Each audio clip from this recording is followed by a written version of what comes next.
Welcome to our Devos. We're talking about the just unnoticed Christmas presents, the unnoticed things. Now, I know we should be past Christmas at this point, and we're well into getting ready for New Year, but this is a couple things that keep in mind as we kind of tie this together.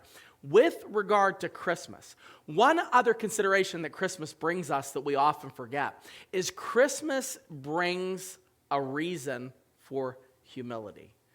We live in a society where pride is celebrated, looking the best, having the most, all of that is celebrated. However, if you look at the Christmas story, what we see that gets celebrated is humility. I mean, this is God. We talked about this in the sermon, like the idea that he was given by the wise men when he was probably 2 years old, gold. That was reserved for royalty, and he deserved it. He would receive it. This is absolutely appropriate. But here's what we miss.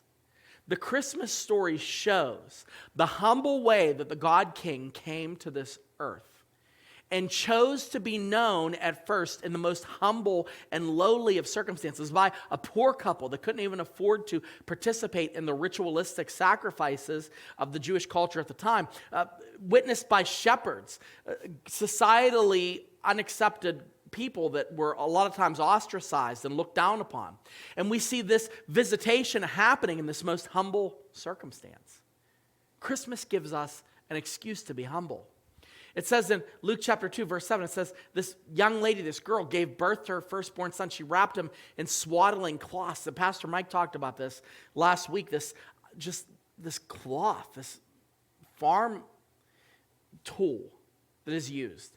It says, and he laid him in a manger because there was no place for them in the inn. I mean, he should have been born in the richest palace. He should have been born in the greatest place. He should have been born with the ultimate level of comfort, but we saw that he chose none of these things. And this is reflected in Philippians chapter 2 that talks about how Jesus thought it not robbery to lay aside what he deserved, to take upon himself the weakness of human flesh. And then dying the death on the cross, the most horrible death on the cross, which we haven't even talked about, but this is exactly what Jesus did. Jesus demonstrates humility. It gives us the license to be humble. It gives us the license to forgive when we shouldn't, and it gives us the license to continue to focus on elevating others over ourselves. Jesus' birth reminds us of what humility looks like. It's just one other gift that Christmas brings.